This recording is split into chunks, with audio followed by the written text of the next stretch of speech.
It is several days after I left my marital home in the middle of the night with my 4 youngest children, and I'm standing in the family courtroom under the sign that says, prosecutor. A cold chill hangs over the air. I'm standing there next to my attorney. I'm dressed in a tiger-designed shirt which hangs loosely over my black thigh-length skirt. The new shoes that I just bought are digging into my back heels as my short wig sits perched on my head. My attorney had told me, make sure to look really good. The judge needs to know that you're capable and stable. The chill in the air slowly begins to lift as I see no sign of my husband. Perhaps I won't need to do this. Maybe I'll just be able to go home and forget about all of this. But my thoughts occur too soon, because a moment later, the attorney points down the hall and says, which one there is your husband? The group of people slowly come closer and closer as their faces crystallize, and I see my husband, my 4 oldest children, my brother-in-law, and my son-in-law. I start shaking. I knew that they didn't want me to leave my marriage, and I definitely knew they didn't want me to go with my children and not to come to court, but I never imagined they'd all be there together with my husband. I turn my back to them and face the window that lines the back of the room.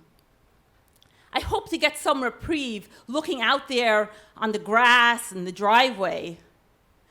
But instead of any reprieve, I feel like a gut punch in my stomach. I can barely whisper the words to my attorney, but I say, I see my father. He's coming up the walkway. I can barely remember the next few moments. Was it my attorney that took me to the next room, or did someone else come to help me? The next thing I remember is there's a woman standing over me in the babysitting room and saying, breathe in, breathe out, you'll be okay, you'll be okay. And slowly, my body begins to relax and I begin to come back to normal. But in a moment, there's a knock on the door and I'm called into the courtroom. I stand next to the attorney and look intently at the judge. I don't dare turn to the left side where my husband, his attorney, and the entire posse is standing. Will I be able to still remain standing if I look into my father's disapproving eyes? Or if I see my daughter's really angry gaze, my oldest daughter, will I be able to speak coherently? So I just stay fixed, look at the judge, but suddenly I hear my name.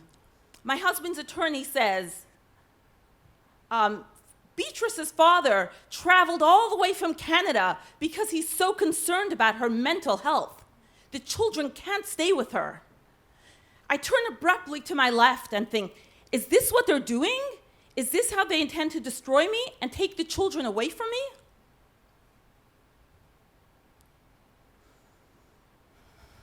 My attorney responds and says, she's the only person gainfully employed.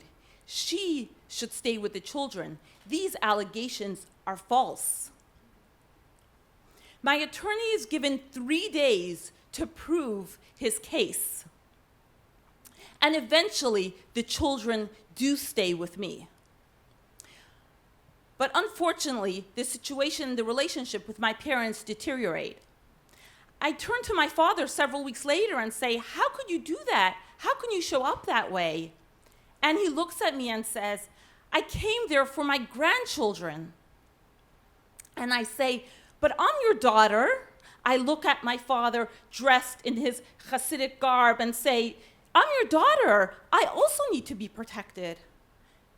But my father can't understand.